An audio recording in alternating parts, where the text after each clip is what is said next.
What if everything you were taught in Sunday school only scratched the surface of who Jesus truly was? What if the man called the Christ lived not just once, but many times before his birth in Bethlehem? According to the readings of Edgar Cayce, often called the sleeping prophet, Jesus was far more than a singular figure of divine intervention. He was the result of a long spiritual journey, a soul who willingly descended through time and space to fulfill a divine mission. And Cayce did not make these statements casually.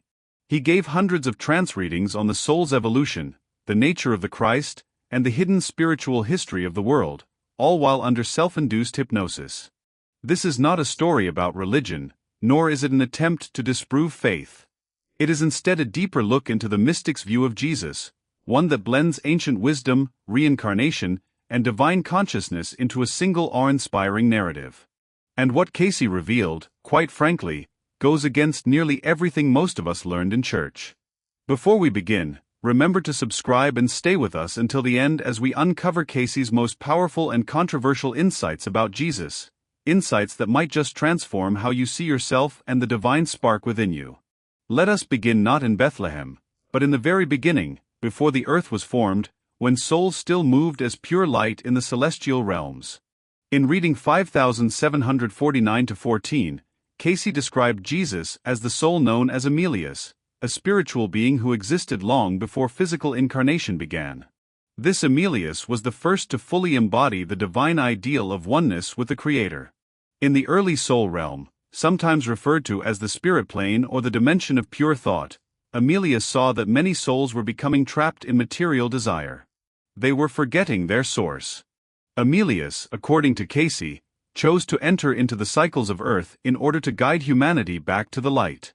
This soul became the pattern for what later came to be known as the Christ consciousness. But the descent into matter was not simple.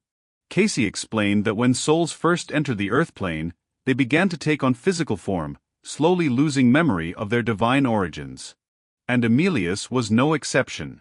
In time, even this exalted soul would pass through lifetimes of trial, purification, and refinement. The journey of Jesus, then, was not a one-time event, but a series of incarnations through which the soul grew, remembered, and finally fulfilled its mission. In reading 364-7, Cayce stated plainly that the first begotten of the Father was indeed Emilius, who later would become Jesus. This soul, he said, entered into many incarnations to become the way, the truth, and the life. And it is from here, the soul's long walk through history, that the real story of Jesus begins. According to Edgar Cayce's readings, Jesus, or the soul that would become Jesus, took on several incarnations before his final appearance in Galilee. These were not ordinary lifetimes, but purposeful steps in soul evolution, each with profound spiritual impact. Cayce never claimed Jesus sinned in the traditional sense, but he did suggest that these incarnations were necessary for refining the soul's connection to divine will. One of the most striking claims appears in reading 364-1, where Cayce identifies several of these earlier incarnations.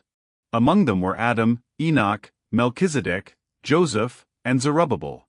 Each figure, Cayce said, was a manifestation of the same soul working through different phases of human development, a divine consciousness slowly preparing for the final incarnation as Jesus of Nazareth. Consider the weight of this idea. In the Bible, these figures are separated by centuries, cultures, and roles. Adam, the first man; Enoch, the mystic who walked with God; Melchizedek, the priest king of Salem; Joseph, the dream interpreter who saved Egypt; and Zerubbabel, the rebuilder of the temple. According to Cayce, all of these were not just spiritually aligned, but literally the same soul, making its way through the ages, building towards something extraordinary. This concept reframes everything. Jesus did not simply arrive perfect. He evolved spiritually and consciously through the very human process of incarnation. And yet, Cayce was clear, this soul remained connected to divine purpose throughout.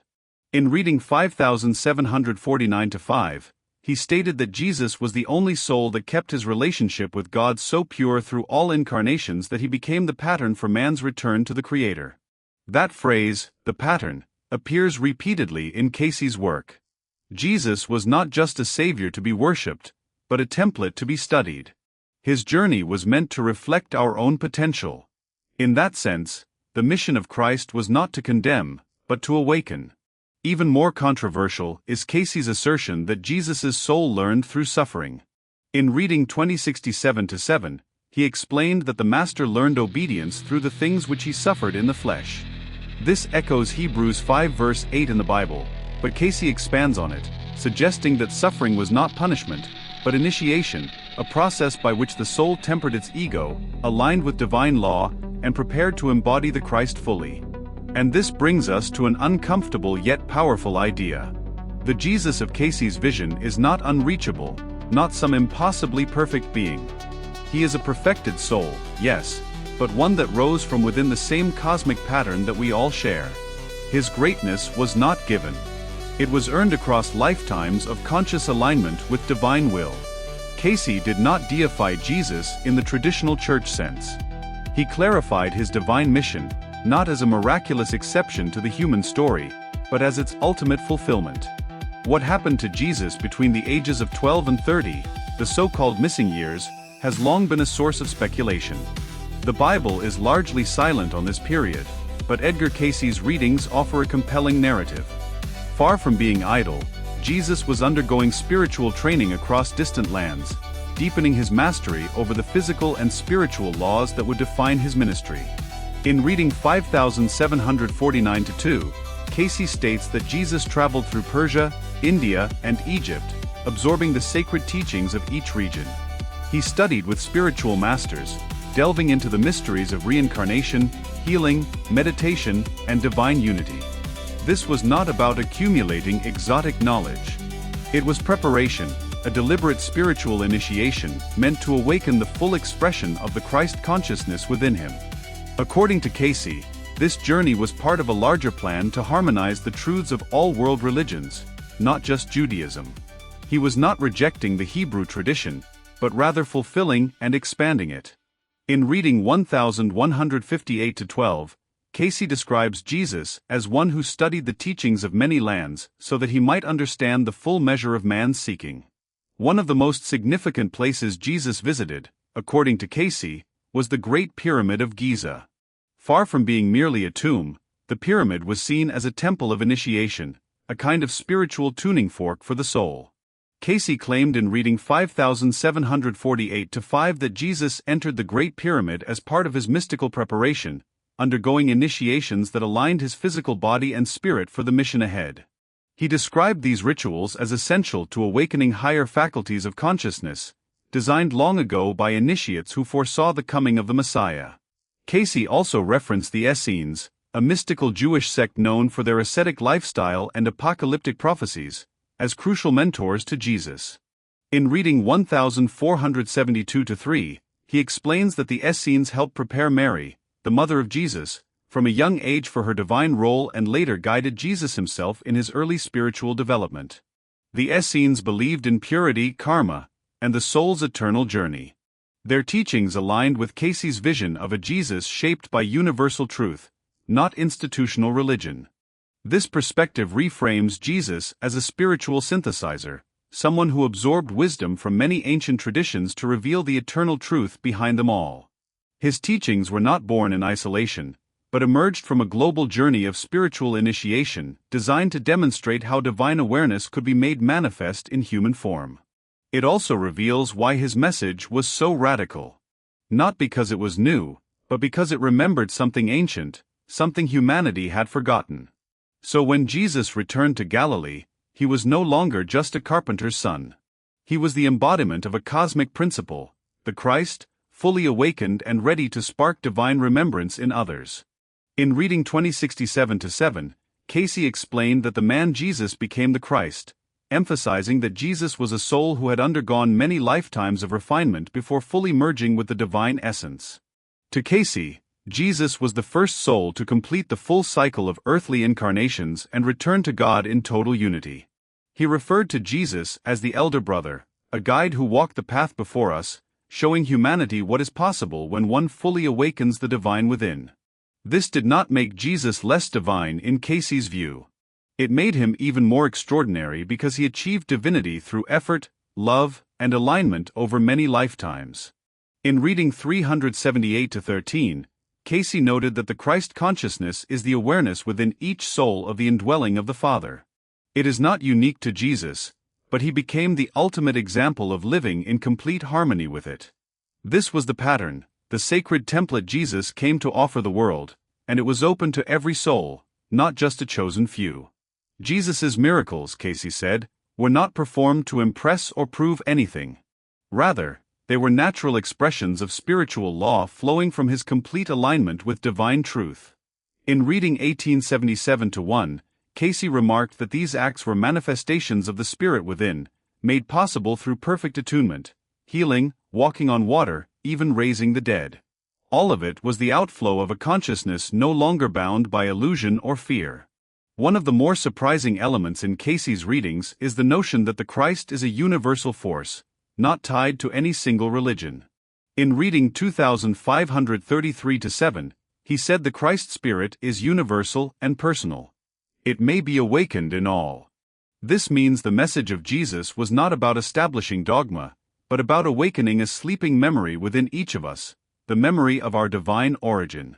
And perhaps most radically, Cayce taught that each soul is a co-creator with God. Jesus simply remembered this first. His life became the model for how to return to that awareness, how to overcome karma, and how to transform the world from the inside out. To the Church, this was a dangerous idea. If every soul had the same potential for divine realization, then power structures built on exclusivity would eventually collapse. Cayce was not trying to start a new religion, but to remind us that the sacred lives within, not just in temples or books, but in the silence of our own hearts. What Jesus showed was not unreachable. It was the road home, walked in humility, service, and unwavering love. What Edgar Cayce offered was not a condemnation of the Church, but a challenge, a gentle but firm call to remember what the teachings of Jesus were really about. Not fear, not control, not blind obedience to external authorities, but awakening, transformation, and unity with the divine. Through hundreds of readings, Cayce revealed a Jesus who was not just the object of worship, but the living blueprint of what each soul can become. He taught that Jesus did not demand worship, but invited participation, that salvation was not a legal transaction, but a journey, a remembering of our soul's true identity. In reading 1158-12, Cayce said, "Know that thy soul existed before it entered this experience and that it may become aware of its oneness with him." These were not just words meant to comfort, but to awaken a sleeping potential within every listener, a divine echo waiting to be heard again. Cayce never claimed to replace Scripture nor to rewrite the Gospels, but he insisted that the deeper meanings were often buried beneath centuries of fear-based theology and human politics. The Christ he spoke of was not a judge, but a healer, not a gatekeeper but a guide.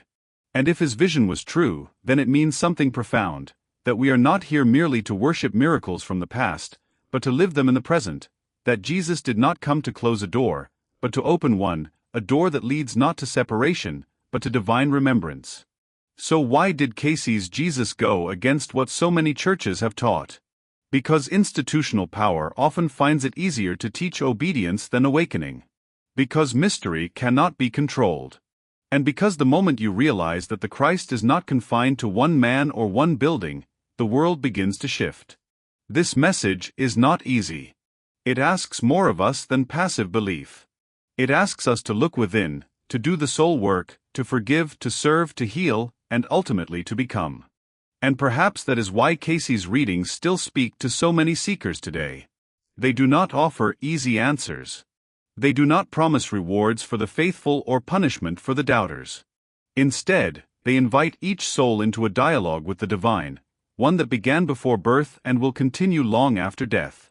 In the end, Cayce's vision of Jesus may not fit comfortably inside the walls of a church, but it lives where it always has, in the heart, in the light, and in the quiet places where the soul remembers who it is.